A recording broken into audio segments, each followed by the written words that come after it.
niyo po. Display ko lang yung nag-result pa. Ano ko? So sa kanya, Ano po siya? unfortunately, positive siya dun sa distemper. Distemper mag-isa yan type ng virus. Airborne kasi yan. Ano?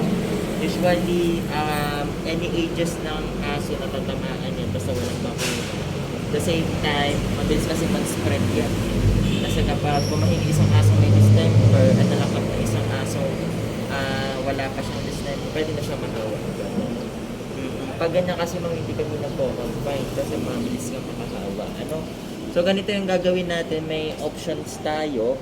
Number 1, kung gusto nyo ipa-confine siya, may clinic talaga na nag-accept ng distemper lang ang cases. Ano?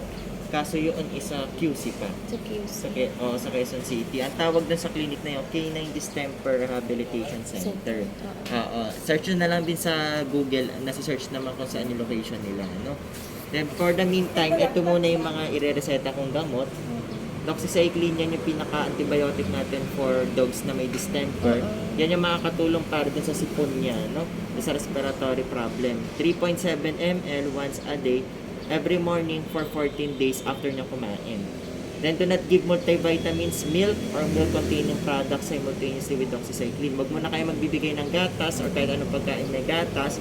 Then yung mga vitamins sa gabi natin ipapainom, huwag natin sasabay sa doxycycline. Sa gabi. Yung immunol, ma'am, ito yung makakatulong para maboost yung immune system niya. Yung mga virus kasi na yan, ang ginagawa niya sa katawan ng aso, pinapahina niya yung immune system. Ano? So ito yung makakatulong para lumakas yun. 3 ml, once a day lang yun, ma'am. Every evening, with or without food for 14 days. Kahit wala siyang kinain, okay lang. Ano? Bali, huwag niyong isasabay ito sa doxycycline. Basta itong mga to sa gabi. Sa gabi lang. Ito sa umaga. Kasi itong iron plus B complex, ito may B complex para maboost yung appetite at saka immune system niya. May iron din to para hindi siya magkaroon ng anemia. No? 1 ml once a day, every night din as a daily supplement. Kahit wala din siyang kinain, okay lang. Okay, no? Pwede niyo pagsabayin yung dalawa na yan. Tapos itong number 4, yung Canglop D. Yan naman ma'am, usually yung ini-inject namin for dogs na may distemper. Ano? Parang antibody yan na makakatulong Laki para... pang mag-i-inject ka. Yung sa injection ma'am, hindi pwedeng owner ang mag-i-inject. Hindi. Oo. Kung gusto nyo, bumili kayo ng gamot, tapos kami mag-i-inject. Ano? Wala namang bayad yung injection. Bali 2.9 ml subcutaneously once a day for 7 days for hospital use only. Ano? So ngayon pwede na siya. Pwede na tayo mag-inject in case na bibili na kayo ng gamot. Ano?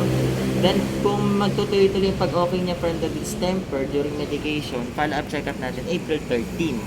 Kapag ganyan, i-check ulit natin yung level ng viral load sa kanya. Kapag below 1 na lang yung result, ibig sabihin negative na siya. So, Ngayon kasi 5.98 above 2. So, ibig sabihin positive na. so yung paghihingal niya pala, distemper yun, hindi heat stress? Pwedeng yung paghingal niya ngayon is dahil dun sa nakabara dun sa ilong niya. Yung mga mucus, parang sipon para sa tao din. Ano?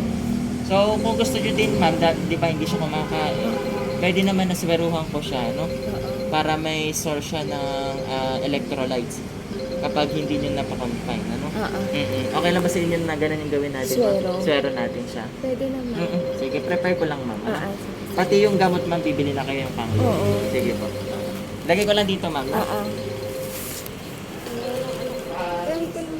Dito ka lang pa. Baka malaglag sa pan. Nuna!